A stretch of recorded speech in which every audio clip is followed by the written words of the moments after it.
tell them that, okay, if you're going to eat this, it has so much carbs, you can count the carbs and take insulin accordingly. On the day the child is sick and doesn't feel like eating, you'll have parents force feeding the child. A lot of times in the night they force feed, bedtime, raat ko, in the night the sugars might drop. There might be nocturnal hypoglycemia. So all of this, how to manage that, because you need not always force feed the child for that. Maybe you can give a little lesser insulin if the child is not feeling like eating too much and eats a little less. And it happens to all of us, right? On a certain day, we don't feel like eating too much. So how do we manage that? So based on the carbohydrate counting is nothing but 1 unit of insulin takes care of how many grams of carbohydrate. So that's what we teach.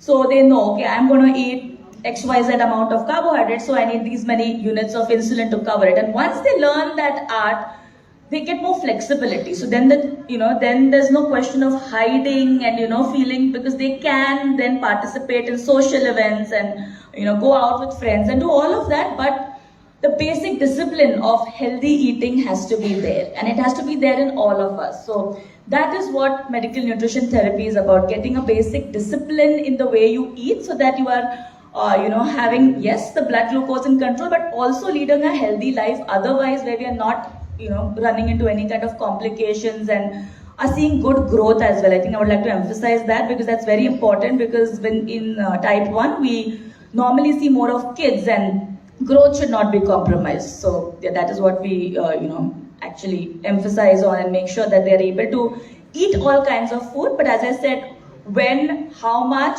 and when in the day, and what kind of food. That is what we actually just teach them, and then they're happy after that. Thank you, Ms. Natasha. So you have highlighted a very important point.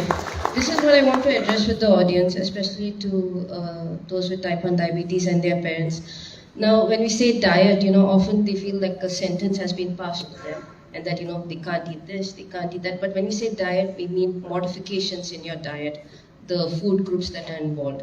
And diet is not only for individuals with diabetes, it is for people without diabetes or other health conditions, okay? Because that is what we want to emphasize in our health promotion activities. To prevent the future risk of non-communicable diseases, it is imperative that, we implement lifestyle measures from the beginning itself, that is from childhood. We can't wait for a condition to happen and then decide that we'll go on diet and exercise. So this is what we implement daily in our routine practice as healthcare professionals, the role of health promotion activities through IC activities, that is information, education and communication. So lifestyle management, dietary modifications, it is for all individuals, every individuals, whether they are living with a health condition or not. Coming to the diabetes in general. Okay, it is an emerging public health problem, okay? It's actually a global pandemic, okay? And for a healthcare program, especially specific to diabetes, we need several key stakeholders for a healthcare program to function efficiently. So I would like to come to Mr. John Darber, who has several years of experience in the healthcare and pharmaceutical industry. So why did you get involved with Team Novo Nordisk, and how do you feel, about the impact that it can make with a public health problem such as diabetes? Thank you very much, and good afternoon. It's a privilege and honestly very humbling to be part of this hugely esteemed panel, and thank you to all my colleagues and contributors. I'm sure you have learned just as much as I have learned over the last hour or so. I'm a simple guy who has worked his entire career in the pharmaceutical industry. I work for a healthcare company. We are called Novo Nordisk. And this company was born just a little more than 100 years ago around the discovery of insulin. And today, 100 years later, we're privileged to supply about half the world's insulin. And it's very easy for a drug company to sit back and say, okay, we do this, we research, we develop, we manufacture high quality treatments, nothing else. But about 12 years ago, when I was lucky enough to be working in our headquarters in Denmark, we were debating, surely there should be something else we could do. We should do more. And actually we were fortunate enough and lucky enough to be approached by essentially Logan's big boss, who was organizing a team of type 1 diabetes athletes, cyclists. And he was looking for sponsorship. And we said, this maybe is the route for us to do more, to give back, irrespective of the medicine. It's a responsibility that our founders, at that point 90-something years before, told us we should do, and we feel that we will still be working in diabetes 100 years from now also. We also felt that type 1 diabetes was being somewhat underrepresented. So it seemed a very nice fit. And then we started to look a little more, and we created this vision for Team Novo Nordisk as the sponsor of this cycling team. And the vision was to educate, to empower, and to inspire. And then it becomes really clear that you, as a drug company, you're actually a small part of an enormous ecosystem to care for somebody with type 1 diabetes. You know, here the room is half filled with educators, working with diabetes educators. Your job is much more important than the drug. And the work that we can do to help educate and help share your word is super important. Then it comes to empowering. The room is filled with people who have got life experience of working and living with type 1 diabetes. And if we can do something to improve that empowerment, then we're doing something good. And then it comes to inspiring, and the idea of working with a team of professional athletes who can go around the world living their dream and performing at the highest level is probably one of the best kind of inspirations that we could work with. But you know, you told your phrase, I thought, was incredible, of advocacy starts with something that makes your blood boil. And I'd like to close with a little personal story of how my advocacy with Team Novo Nordisk really went to a different level. So we'd started this sponsorship in 2012. I was lucky enough to be moved by the company to work in Japan. And we were hosting the cycling team racing in Japan in a city called Utsunomiya. It's north of Tokyo. And I was the marketing guy, just walking along the street, and I had my t-shirt with Team Novo Nordisk. No bigger role than that. And suddenly this lady stopped me in the street with this young boy. He was 9 years old. And she said, "Excuse me." She said, "Excuse me, I've brought my son here because your Team Novo Nordisk is racing, and I think maybe he could be inspired by what these guys do." I was filled with pride, and I started talking, "Isn't this marvelous? This is wonderful. I'm really happy. Well done." And then came the but. And she turned away from her son and started talking to me quietly. And the but was this. She said, "But I've researched this condition on the internet. And I know," she was certain, "I know it doesn't look good. I know he will never get married. I know he will never have a proper job. I know he will never be able to achieve his dreams. And I've learned that already, and I feel so sad, but I just hope that he can get a little bit of inspiration here." And that's when my blood boiled. And that's when we said, hey, let's come and meet the team. Let's come and talk to these people who have got girlfriends, got wives, got children, got jobs, and are competing and living their dreams the highest possible level in the world. And I thought, that's the moment, after a long career in this industry, we managed to change a life, or the outcome of a life. And that family kept coming back year after year after year to support this team at that race. And I realized that was my blood-boiling moment, when this sponsorship of this professional cycling team, one by one, is going to make a big difference. But it takes the diabetes educators, it takes the advocates, it takes the doctors, it takes everybody to be able to join that journey. And so it's a huge privilege to be here. Thank you very much. Thank you, Mr. Novo. This is really truly inspirational, the efforts that has been put in by Team Novo Nordisk. Coming to our second round, I would like to come back to Dr. Ankush once again.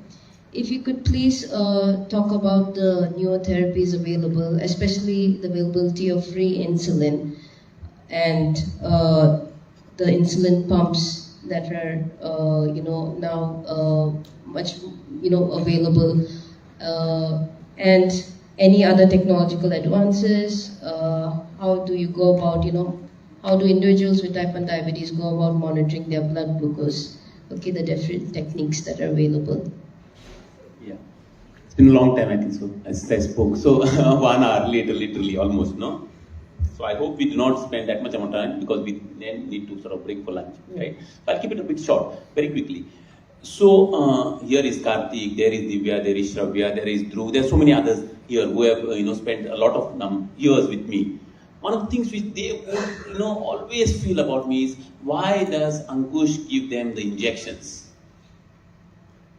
That's a big question which is there. So if you look at the world before insulin came, the world was not very pretty. Elliot Jocelyn used to treat his patients with young diabetes, whether you call them type 1 diabetes or anything, with just diet, and diet. Starvation diets. Do not eat this, do not eat this, do not eat this, do not eat this, do not eat this. Literally. That word was not good.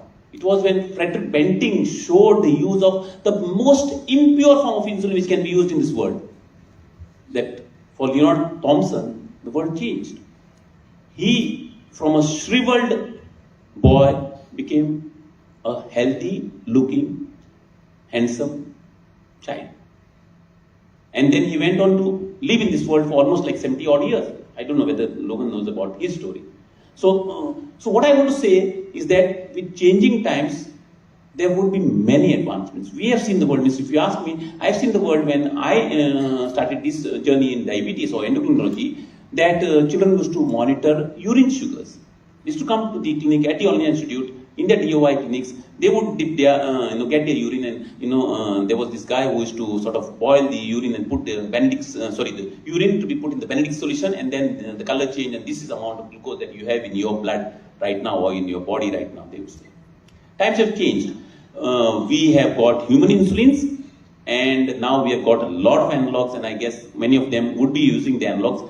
So the government of Goa has been very kind to see to it that we get the most modern forms of insulin here. So that part, I think so, all of you all should be extremely clear that we have seen to it, the minister has been very, very strong in this, is let us get the best of insulins, and which are the most advanced ones, be the analogs, the ones which we use, insulin aspart, or the insulin degludec. This is in the world of diabetes, this is the most advanced thing. We are going to get smarter insulins in future, but this is the best which is there right now, and that is what is available in Goa. There is no doubt about that. That is as far as the insulins are concerned, and Novo has played a big role in seeing to it that we have got these insulins here also. The second part is, as I said, monitoring. We have mostly been doing previously urine sugar monitoring, and I remember when I came in 2009, 2010, at that time, there was hardly even a single patient who had a monitoring device on his own or her own. There was no one who carried a glucometer. It was very difficult for me to convince the people in the institute that you need to reimburse them for their meters, for their strips. And people told me, hello, people are not supposed to carry the meters home. They are supposed to keep in the hospital. They have to come and do their device maximum here in the hospital. But it was not very difficult for me to tell Mr. Rani that sir, if we need to get these glucometers, people have to be reimbursed these things. And today we find that almost everyone has a glucometer. That's still the journey which we've gone through. We have reached a situation where there is something called as continuous glucose monitoring. I know Karthikeya doesn't do it. I guess Logan must be doing it. And there must be others in this group who are doing continuous glucose monitoring. Sort of it might appear sleek, it might appear, something niche. No, I guess that's the way to do it. We need to see to it that most of our people get access to continuous glucose monitoring and they need to use it regularly, almost continuously. Because that's the way we are moving ahead. The third thing here is we started off using one injection, poking the big needles. I remember at the online institute, people used to not use disposable syringes. Reusable syringes, take the insulin and then inject again and again and again. Times have changed. Since I was in Goa, we have been fortunate enough, everyone has been using disposable syringes. We have had the access to the insulin pens right from the time when I have come here. Means the minister has been very kind to see to it that we have got these things. And I just hope that we start using the insulin pumps much more regularly. Erica is the only one probably who has the insulin pump right now. And I would want that we use the most advanced pump, which is the one which is available right now, which actually senses the glucose from the glucose sensor and closes the loop by giving the amount of insulin that the person needs. And if we can get AI into the field, we really do not need to do much amount of, the algorithms which is run in our head. Okay, how much does he need to take insulin in the morning? How much in the afternoon? Titrating the boluses and all. That would be done by the pump on its own, learning the individual. It's not for someone else. This pump is tailored for this guy because this pump has been with this guy for the last 3 months or 2 months and knows when does the sugar rise of this guy, which day does he do the cycling more, which day does he play badminton more, which day does he eat more. So if the pump knows that, the pump can use the previous knowledge to adjust the insulin doses accordingly. So that's where we are headed for. When I came here in 2009, there was hardly a single patient who used to do HbA1c. There was not even a single patient. It was so very difficult to convince the doctors that you need to do HbA1c because that's the measure of glycemia for people. That is where we started off. It took me 15 years. And while I don't know how many people have changed and how many people have started doing HbA1cs, times have changed. With CGM, with the closed loop systems, probably we are going to see a time where we are now looking at how much time does the person spend in range. I've still not done to most of my patients here. I have hardly told them to look at time in range. But Logan would acknowledge and understand this, is that we have to see to it that we spend more than 50% or 70% of the time of these children in range. So we are going to see a situation that HbA1c is probably going to get obsolete sooner or later. We are just going to see TIR time. TBR has to be kept less than 1%. TAR maybe, some people might be 20%, some people might be 50%, 5%, but you have to see to it that you keep the time in range within, say, 70% or 80%. That's what we are looking at. So these are some of the things which we are going to see in the times ahead. And on a sort of a broader note, I remember when I started this whole journey of type 1 diabetes here in Goa Medical College, there's some children who started off with us. Today they're not there with us. So if Sushant would acknowledge, probably the number of people who got registered in our clinic, probably to meet me once or probably meet Sushant or just be part of the journey with Goa Medical College would have been nearly 1,000. Today, I think so there are, with us who are regularly, they are around 200, 250 odd.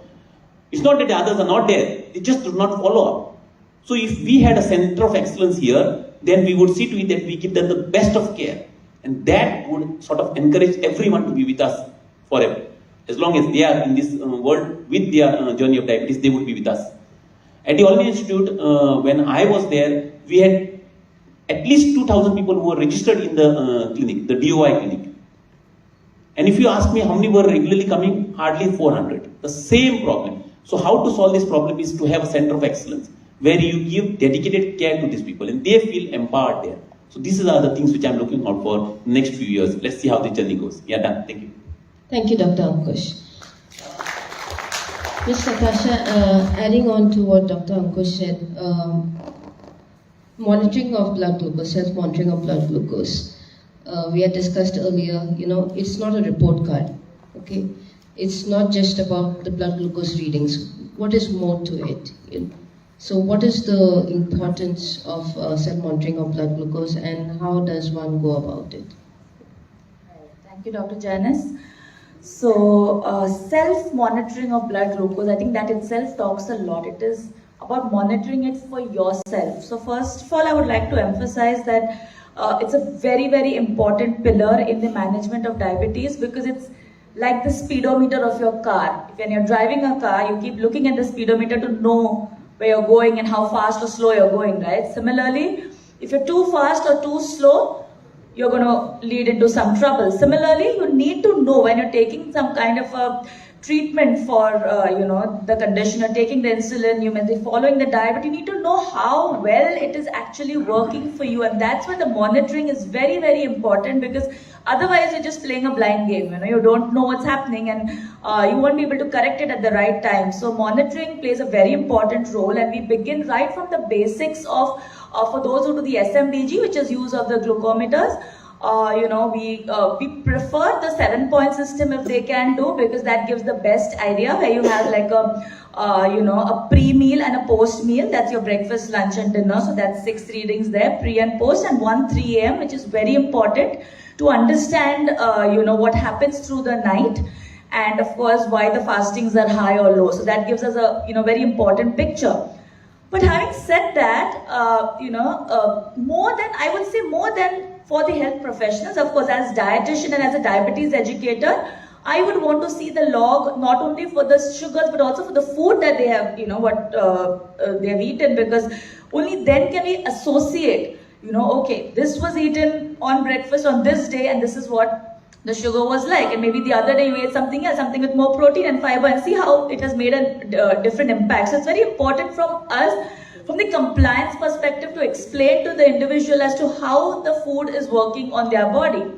However, I would like to emphasize that since the self-monitoring of blood glucose is actually very important for the individual who is doing it to understand what is happening, what is happening when I take this insulin, when I take these many shots for this meal, what really happens. So the next time I do the same thing, I know how to correct it. I know whether I need more, I know whether I need less. So the whole titration of the insulin, the whole understanding of which food actually raises the sugar, which food reduces, and how you further balance it such that you can still, manage to eat something, but how can you control the sugars after that? It will only happen when you see the effect, and that's what monitoring does to you. And like Dr. Ankush rightly said, if one can do the CGM and can get their hands on it, can afford it, it's a wonderful system because it gives you the whole day's graph. It beautifully tells you how much % you are in range and when it goes, it gives you a trend. What it helps, CGM helps us understand a trend line that okay, this individual specifically shows high sugars post breakfast or is dipping in the night. So just doing 1 2 a.m. or a 3 a.m. is okay when you don't have the access to, but because today technology is progressing and if we can have our hands on it, it actually tells us what if you're dipping maybe, early down the morning, what if that early morning is low and then you're showing high. So it gives you a whole trend line. So we are able to then advise them accordingly, looking at the trends that look, we first show it to them, you can understand it and then you say that, so you can see this mountain here, that the sugars are typically, rising up here and that's because this is what is happening at this time. So maybe we can modify this and maybe, instead of this, we can try to eat this and see if that works for you. And then when you see the effect, the compliance happens. And once the compliance happens, then it's a self-motivated, a road where they are going because they've seen it for themselves. So I think from the compliance perspective for the healthcare professional and from just understanding how beautifully, things work for you, how the treatment is doing, you get self-aware. You are actually monitoring yourself so you know what is happening, and then you want to do it more and more to see what works for you, what does not, and you can take your decisions wisely, you can take your informed decisions, and I think it's a great tool to have and very important, and each one should, as much as monitoring, is possible, that is the best when it comes to the glucometer, and of course when it's a CGM, yes, we do get a wonderful picture, and then of course even more advanced is your closed loop system where the AI and the pump and the CGM work together and help us understand, and give the insulin by itself. So yes, technology is going ahead and it's very, very important. And monitoring is the key in understanding how the treatment actually is working for you. Thank you, Natasha. So this is, as Ms. Natasha highlighted, the self-monitoring of blood glucose, it's not only for healthcare professionals, it's even for individuals who have diabetes, to give them a better understanding of how their body metabolizes, certain food groups, and, how they can take charge of their diabetes and not the other way around. So we have, as I mentioned earlier, diabetes, the theme for this year is diabetes and well-being being not only physical, but mental and social well-being, which are equally important aspects while managing individuals with diabetes. So, Mr. Logan, I wanted to know what is your take on, the role of a strong, support system? How do you feel that impacts, individuals, when it comes to managing their condition? Yeah. Thank you. I think that the role of a support system is critical. And I'll just give an example of me being with my teammates. Each of my teammates, we all have type 1 diabetes. Some of us have had it longer than others, and we have different experiences of it. Each of us have, we're our own little snowflakes when it comes to our experience with type 1 diabetes. But we all know that we have each other. We all know that on any given day, at any given race, that one of us could have something happen, whether it's a hypoglycemic episode or somebody's insulin is not working effectively. And we know how to work with each other on that. And we know how to say the right things. And we know how to call on support if we need anything further. And we know that we have reliance with one another. Another one of the great things about that is that for us, if we're sitting around the dinner table, we don't have to talk about diabetes. Because for us, yes, we are people with diabetes, but that's not all we are. We aren't just people with diabetes. We have different things that we're passionate about. We have different interests, and we can understand enough about each other to where we don't have to always be talking about it all the time. Another point of support comes obviously from the family. I think that having a child diagnosed with type 1 diabetes would be one of the greatest stresses that a parent could experience, and that diabetes diagnosis extends beyond the child to being with the parents. And through that, it takes an entire family to be able to know and cope and manage that diagnosis. And so then you need to consider the fact of okay, the parents are the support system for the child, but who's going to be the support system for the parents? And how are they going to find the support that they need to be able to stay level at, hopefully most of the time with what their child is going through? And for me, my support system has changed a little bit because when I was first diagnosed, there was nobody else in my family who had type 1 diabetes. And so nobody knew anything about it. And, if I were waking up in the morning, if I were staying at my father's house and I'd wake up in the morning and I'd be testing my glucose and he'd be like, so what's going on? And I was like, oh, my glucose is a little low right now. And you'd see the stress on his face because he didn't know what was going on. And he's like, how could that happen? What's it like? What's wrong? And it's just like, no, it's okay. It's okay. So then, I have to end up being the support system for him to keep him calm. And with my mother, she also didn't have a concept of what it was like. But I'll tell you, 2 years ago, my mother, she was in her early 60s, and she started to get some symptoms that she wasn't quite sure about, didn't know what it was. And she ended up going to the hospital and being diagnosed type 1 diabetic. at 61 years of age. And so now we have an incredible support system with each other to where we're sharing, okay, so if you're experiencing this with your long-acting, what do you do? How do you manage that? Okay, you're experiencing this with this type of food. How are you managing that? And we can be quite similar. We share similar genetic makeup, and so we have a similar response in our bodies to different sources of carbohydrate. And so we can talk about it and troubleshoot and find creative solutions to getting through the days, and also staying on top and making sure that we're having good time and range. And it's so funny, it's something that I would have never imagined, when I go to visit my mother and I go into the cupboards and I see the little candy stash and I know exactly what it's for. Or there's times when one of us have our alarms going off. And for a while, when I was newly diagnosed, if my alarm on my CGM was going off, that I was low, for her it was like, Logan, take care of it. Go get sugar. Do whatever you need before this turns into a serious issue. And now for me, when I hear her alarm going off and with a low or hypo in the middle of the night or something, it's to go and wake her up and say, Mom, go take care of it before this develops into something worse. And so it's funny that in the relationships like that on the support system, it's always give and take. And I think that in a lot of senses, like again, with parents, with children who are living with diabetes, that as that child grows up, that the roles are going to change a lot. That it's going to be that the child becomes a great support and inspiration for the parents, because the parents will have been through everything with them, and not just with diabetes, but with raising them as people. And that in the conditions like that, the child will then grow up and be the support for the parents who have taken care of them for all the years.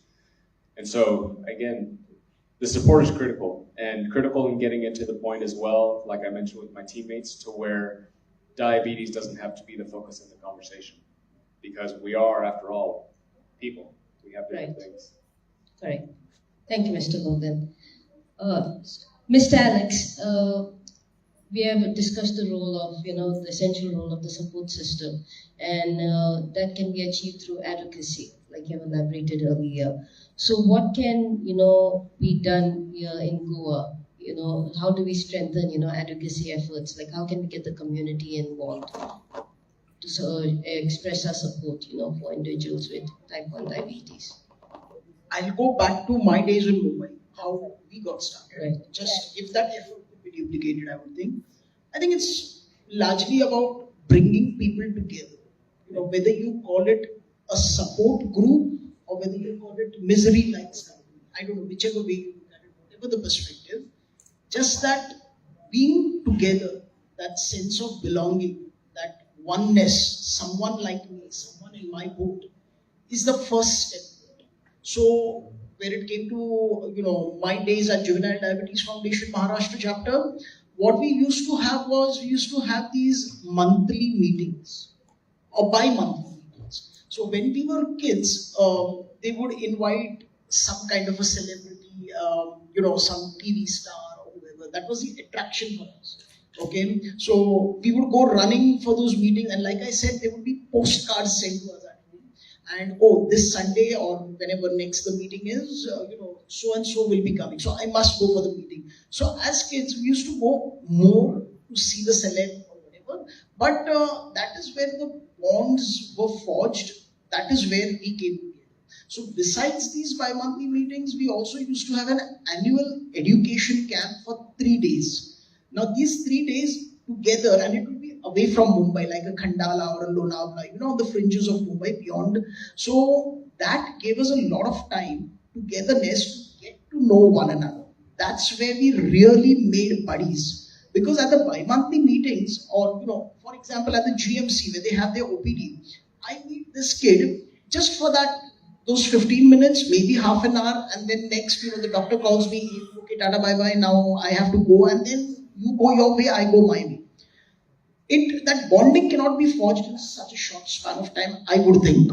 So maybe a 2-day education camp. It's not just the support. Don't start with I think there are multiple factors to these meetings. It is that coming together, maybe someone like a Kartikeya might see another 18-year-old, 19-year-old, hey, come on, let's get together. We'll be there for the camp. That's how we used to get together. And there is also that education that happens. You know, that's where our doctors at JDF, at the Juvenile Diabetes Foundation, that's where they taught us to be independent, to live life. Like every small thing, I did not have to go to my diabetic. Dr. Ankush is busy, so I don't have to go to Dr. Ankush for every small thing. So they taught us the basics of dose adjustments. They taught us, how to interpret your urine sugar reports, small things like that.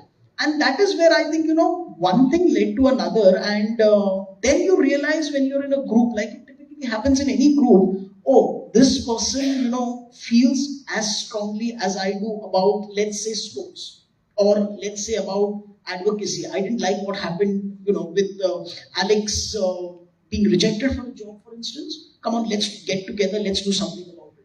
Someone like a Logan might get together, and have his sports team. Come on, let's get together on that.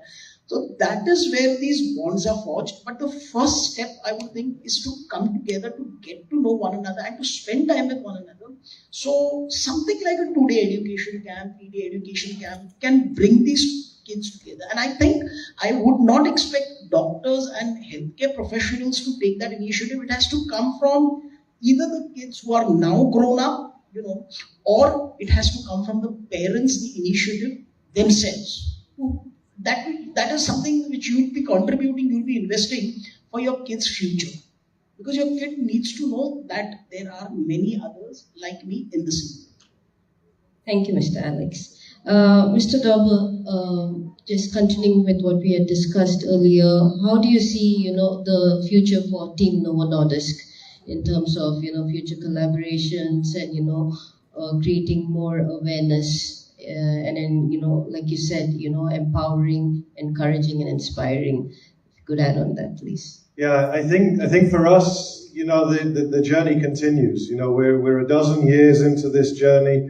We're impacting through the work of Logan and his colleagues many thousands, maybe tens of thousands of people around the world each year. But a little bit back to what's just been said, I think we've got to figure out how to scale this education on a much broader level. And maybe that involves interpersonal communication, maybe it involves advocacy, maybe it involves groups of people. But it also may involve computer engineers. It may involve other ways of educating people with the truth and the accurate information that kind of gets over a lot of the fake news that I was talking about before. And I think that we're on this journey to continue with Team Novo Nordisk, also to inspire people with living with other serious chronic diseases, but to continue to educate, empower, and inspire. Thank you very much. So I would like to thank all the panelists here for their, enlightening us about their truly inspiring stories, which was very informative and giving us a better understanding, that type 1 diabetes is indeed a treatable condition which can be managed, especially with the newer therapies available, and that we have a very robust healthcare system here in Goa to help individuals with type 1 diabetes and their families as well. So thank you, everyone. Thank you very much.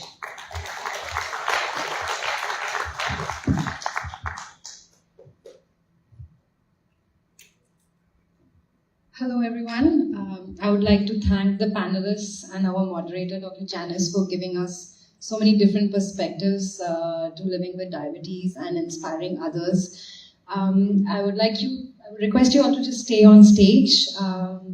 So as we discussed during the panel discussion that nutrition is such a key part of managing diabetes. So we got a team of diabetes educators in Goa to create a recipe book which is not just for people with diabetes, but for everyone. And it has that local element to it with a lot of Goan recipes. So I would like to request Dr. Vandana Dume, Dr. Rupa Nayak, Dr. Kedar, and Dr. Mohan Rao Desai to please come on stage and join the panelists in unveiling of the cookbook.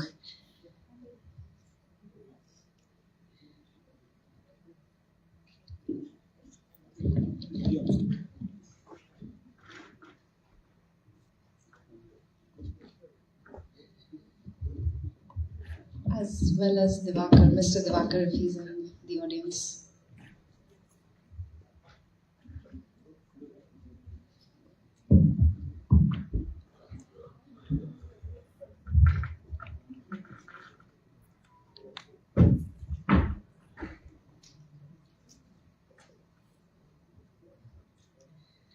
I request you all to please unveil and open the cookbook for the audience.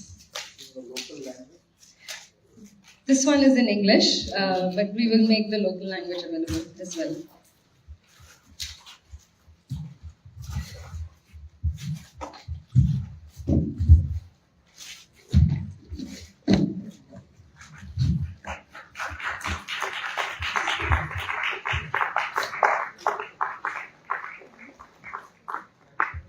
I request my team to please distribute the cookbooks through the audience. Thank you. If Dr. Dume, Dr. Rupa Nayak, and Dr. Ankush can please stay back on stage. Thank you. So, for people living with type 1 diabetes, life itself is such a balancing act. You have to think about monitoring of blood glucose, insulin, exercise, diet, even social dynamics, and sometimes stigma as well. So, as we at Novo Nordisk, we've created a confidence kit for people living with type 1 diabetes, which includes a logbook, a parent's handbook, an insulin site rotation grid, comic book for the kids, an emergency card, and a Betty soft toy to help educate and empower those who are living with type 1 diabetes. I would like to invite 6 children. Brother Sushant, if you could help us bring them to stage, who would be presenting the kits too.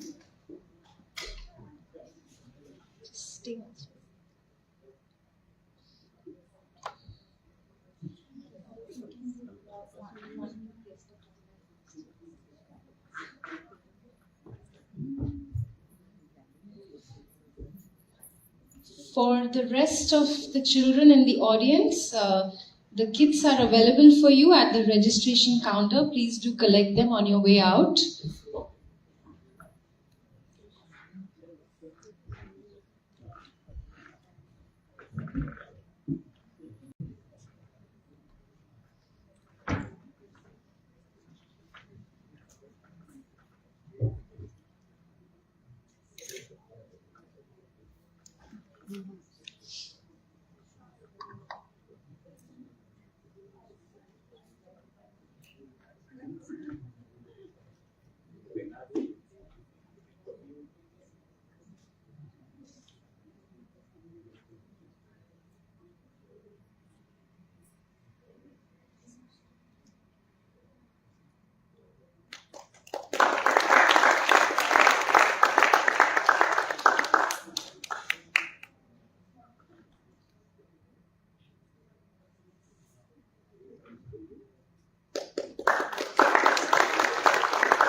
clap for all of them. Yes, a big clap for everyone, please.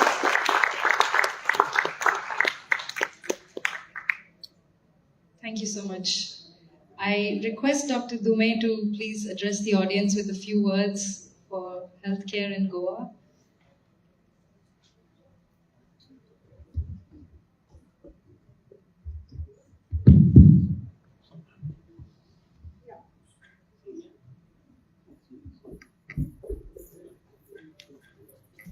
Hello.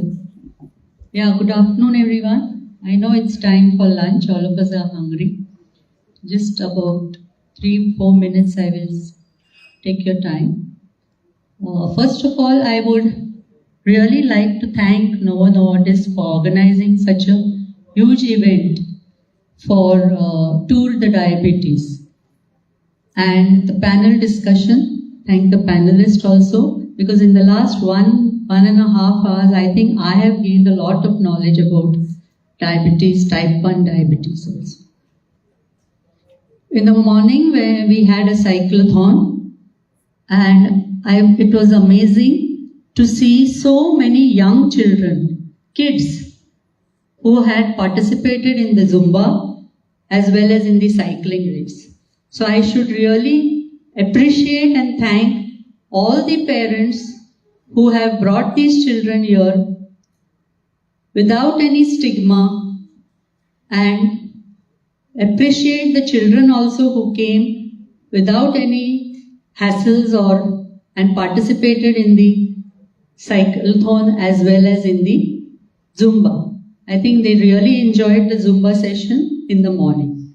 We missed many of you who didn't join the cyclathon. Now I am just here. We know that whether it is diabetes type 1, type 2, there are 2-3 things which are important, which can make us live a more than normal and healthy life. It is a combination of diet, exercise, and medications. Am I right? Yeah. So to do all this, it is an individual as well as a responsibility of the family and the community. We are glad to know that people are coming out and coming in the open and expressing that they are having diabetes and they would like to have social groups, support groups and all. So it's a good thing that people will lead a healthy life, children will lead a healthy life, and all of us have to be very supportive in this endeavor of theirs. Now I am here just to inform you that we at the Directorate of Health Services, what are we doing to achieve this for our community and for the children itself. So we believe in early detection and prevention. For that, we are prioritizing the early diagnosis and prevention through regular health screenings and awareness campaigns. Our healthcare centers like PHCs, CHCs, district hospitals, medical college are all equipped to provide accessible and affordable care, wherein free drugs and diagnostics including insulin is made available at all the government health centers. In case of comprehensive care, we have established specialized foot care and ophthalmology clinics to address the specific needs of individuals with diabetes. These clinics offer timely interventions to prevent complications. Leveraging government initiatives, we are actively integrating our efforts with the Ayushman Bharat Health Scheme, now known as Ayushman Arogya Mandir. This scheme provides financial support to patients, enabling them to access quality health care. Innovative digital solutions, we have launched a comprehensive digital diabetes registry to track the number of people with diabetes, monitor their health parameters, and allocate resources effectively. This digital tool will help us identify trends and implement targeted interventions.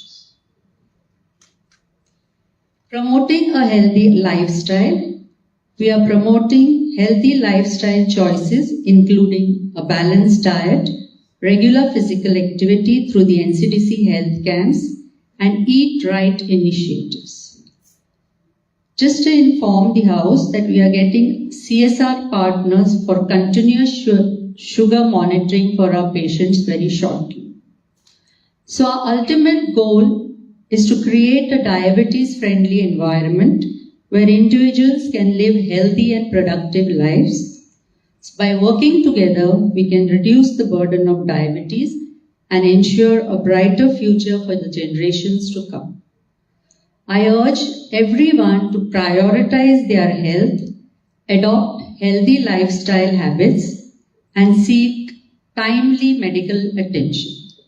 Let us all join hands to combat diabetes and create a healthier Goa. Thank you. Thank you, Dr. Dume. As a project manager myself, working closely with DHS, I feel very proud to work in the Changing Diabetes Barometer program, because I feel the Goa government here is doing an excellent job at reaching out to patients with universal healthcare and access to medications and counseling. So thank you so much, Dr. Dume, for your words.